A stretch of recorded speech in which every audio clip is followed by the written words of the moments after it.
बाबांनी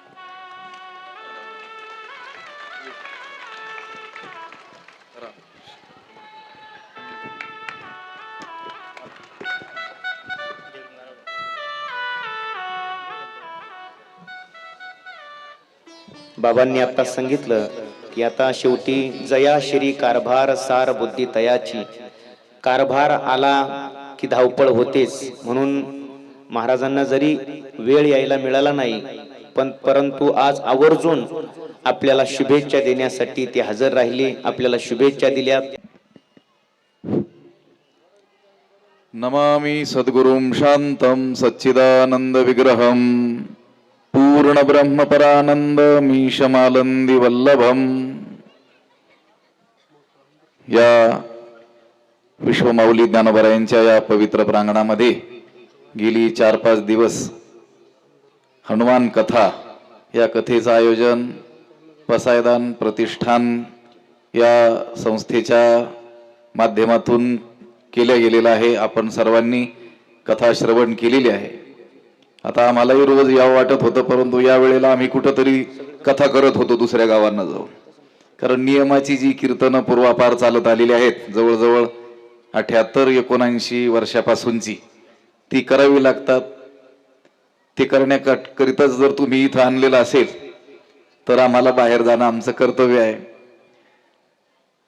हरिभक्तीपरायण अंकुश महाराज जगताप यांनी या ठिकाणी सुंदर मारुतीरायांचं चरित्र आपल्या समोर ठेवलेलं आहे. मारुतीराय हे जसे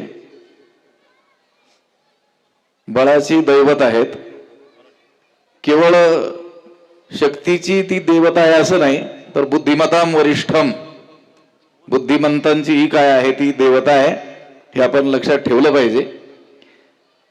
शक्तीची उपासना करणाऱ्या आपणा सर्वांनी बुद्धीची देखील उपासना केली पाहिजे.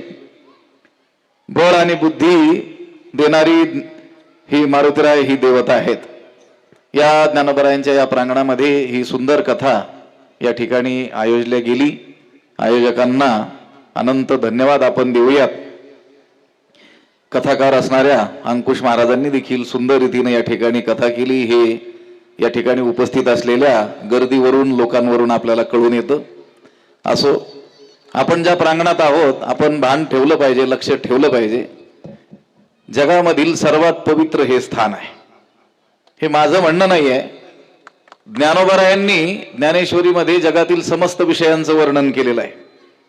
एक देखील विषय वर्णन करण्याचं सुटलेला नाहीये. पण ज्ञानोबरायांनी जगातील एकाही तीर्थाचं वर्णन ज्ञानेश्वरीत केलेलं नाही, लक्षात ठेवा. 9033 ओव्यांमध्ये जगातील कोणत्याच तीर्थाचं वर्णन एका अक्षरानं देखील केलेलं नाही आहे. पण त्याच ज्ञानोबरायांनी नेवासेचं वर्णन करताना, तत्कालीन राजकीय आणि भौगोलिक परिस्थितीचं वर्णन करताना आणि या स्थानाच्या पवित्रतेचं वर्णन करताना 3 ओव्या खर्च केलेल्या आहेत. म्हणजे जे ज्ञानोबराय कोणत्याच तीर्थाचं वर्णन एका अक्षरानंही करत नाहीत, ते ज्ञानोबराय नेवास्याचं वर्णन करताना 3 ओव्या खर्च करतात. त्यातील प्रसिद्ध ओवी आपल्याला परिचित आहे. त्रिभुवनैक पवित्र अनादि पंचक्रोश क्षेत्र, जेथ जगाचे जीवन सूत्र श्री महालया असे.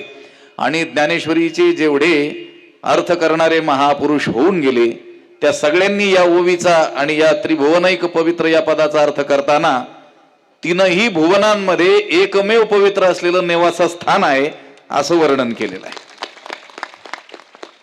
म्हणून ज्ञानोबरायांनी ज्ञानेश्वरीच्या रचनेकरिता या स्थानाची निवड केली. त्यावरूनच या स्थानाची पवित्रता लक्षात येते. ज्ञानोबरायांना इथं येण्याच्याही लक्षावधी वर्षे अगोदरपासून हे स्थान मोठं क्षेत्र म्हणून या जगामध्ये प्रसिद्ध होतं. ज्ञानोबरायांच्या वास्तव्यानं ते अधिक पुनीत झालं. केवळ ज्ञानोबरायांनीच वास्तव्य केलं असं नाही. सद्गुरू निवृत्तीनाथ महाराज, सोपान काका, मुक्ताई, जो रेडा पैठणला वेद बोलवायला लावले त्या रेड्यानंही इथं वास्तव्य केलं. ज्ञानेश्वरी ऐकली. त्याचा मालक सच्चिदानंद बाबा, जे मयत झाले होते परंतु ज्ञानोबरायांनी मेले माणूस जिथं उठविले त्यांना उठवून इथं ज्ञानेश्वरी लिहून घेतलेली आहे. हे मोठं चमत्काराचं, लोक म्हणतात ना चमत्काराशिवाय नमस्कार नाही, पण इथल्या स्थाना एवढा चमत्कार जगात कुठंच नाही. मेलेल्या माणसाला जिवंत करून त्याच्याकडून अद्भुत ग्रंथ लिहून घेणं, याच्या एवढा चमत्कारच नाही. मी म्हणतो जगात चमत्कारी लोक आहेत, पण तेच मेल्यानंतर उठणार नाहीत, ते लोकांना काय उठवतील? कळलं तर बरं होईल.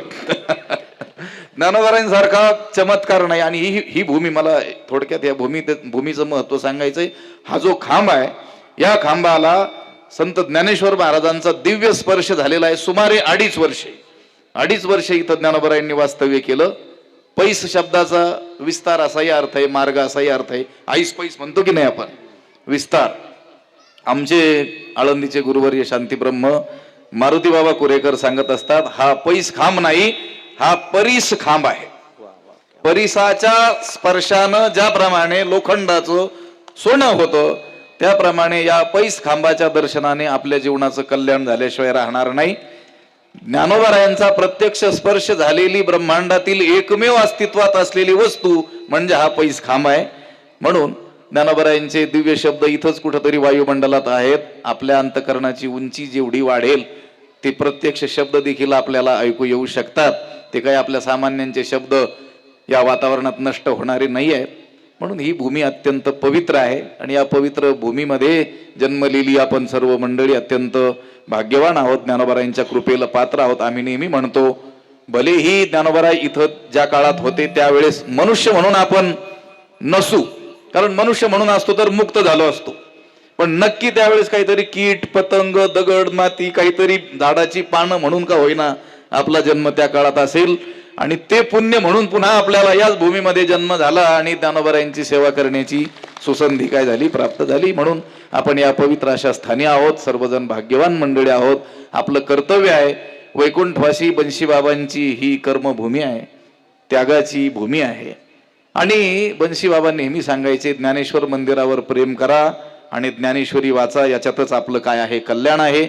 या ठिकाणी असे कार्यक्रम उपक्रम वारंवार व्हावेत, जेणेकरून लोकांमध्ये या स्थानाच्या पवित्रतेविषयीची जागृती व्हावी. आम्ही तर रोजच प्रयत्न करतो. रोज 1, 2, 3 कीर्तनातून शेवटी 2-3 मिनिटं हेच सांगतो की या स्थानी दर्शनाला आपण आलं पाहिजे. आम्ही तुमच्याकडून दुसरी कोणतीच अपेक्षा करत नाहीत. असो, या ठिकाणी ही जी कथा पसायदान प्रतिष्ठान आणि त्याचे अध्यक्ष मनोज भाऊ, त्यांचे सर्व सहकारी, त्यांनी आयोजित केली.